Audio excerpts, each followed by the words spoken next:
Otep à tous, bien-aimés frères et sœurs. Le général américain McCain, général 4 étoiles, chef d'état-major de l'armée américaine, a demandé à Donald Trump de ne pas y aller en Iran. Il dit au président américain que si nous partons en Iran, nous risquerons de perdre des hommes. Et quand il dit nous risquerons de perdre des hommes, ça veut dire que le carnage sera de la partie. Ça veut dire que ce n'est pas 1, 2, 3 soldats. Ça va se compter par dizaines, par centaines ou même par milliers, selon que la guerre se prolonge.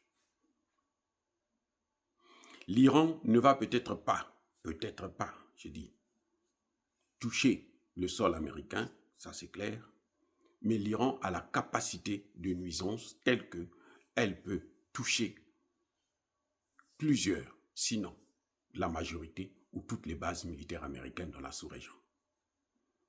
Et l'Iran peut frapper encore le proxy des États-Unis, comme on l'a vu lors de la guerre de 12 jours. Ce général a dit son mot. C'est vrai, il faut reconnaître que le président lui-même est venu tweeter encore le contraire pour dire que non, c'est faux, c'est une mauvaise information. Il n'a pas dit ça parce qu'il aurait parlé au président en privé. Le président dit non, il n'a jamais dit ça, il est prêt à se faire la guerre et s'il fait la guerre, il va gagner. Mais on nous dit aussi que Marco Rubio n'a pas pris position. C'est faux. Marco Rubio a pris position. Marco Rubio est celui qui a bien dit au Sénat américain que le fruit était mûr. Quand il y a eu toutes ces émeutes-là, ces marches, cette démonstration de force des gens qui marchaient pour des situations légitimes, le mouvement qui avait été infiltré, Marco Rubio avait dit c'était bon. Parce que, en fait, c'était la stratégie que l'Amérique avait prévue. Celle de déstabiliser le pays de l'intérieur afin de provoquer la chute du régime. Ce que l'on oublie de vous dire, c'est qu'actuellement, l'Iran a demandé à tous les dirigeants de préparer un successeur et même un second successeur au cas où eux, ils venaient à être neutralisés par les forces ennemies.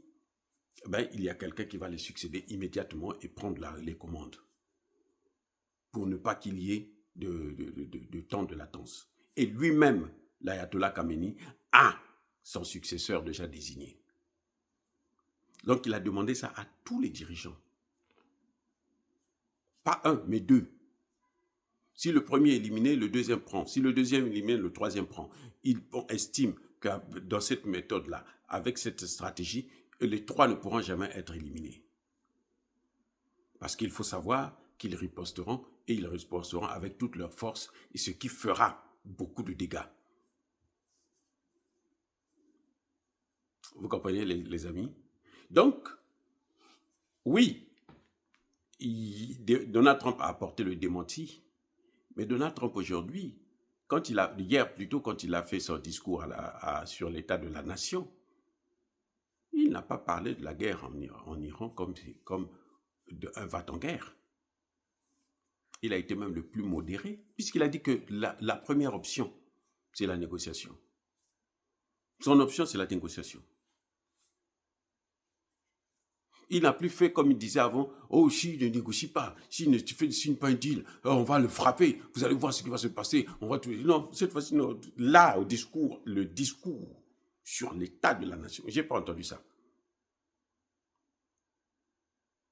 Les amis, ceux qui ont entendu peuvent vous dire, moi, je n'ai pas entendu ça. L'option est possible, mais ce n'est pas que non, nous, on va aller, on va les écraser. Il n'a pas dit ça. Parce qu'il sait qu'il ne peut pas le faire. Ça va de soi, les amis. Il n'y a que les imbéciles qui ne changent pas. Et comme il n'est pas imbécile, il sait que non, là-bas, si je vais là, ça va me coûter cher. Ça va coûter cher à mon peuple, ça va coûter cher à l'Amérique. Et on va être humiliés. Le Hezbollah a dit que nous allons soutenir. Si l'Iran est attaqué, nous sommes attaqués, nous rentrons en guerre. Comment vous appelez ça? Les Houthis ont dit la même chose. Attaquer l'Iran, c'est nous attaquer. Les Irakiens, vous savez que l'Irak, là, il y a aussi des chiites là-bas. Ils sont même très nombreux. Actuellement, le gouvernement est tenu par des chiites.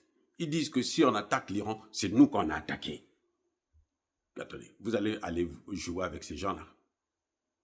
Ce serait vraiment une erreur stratégique et monumentale pour un gouvernement, pour n'importe quel dirigeant.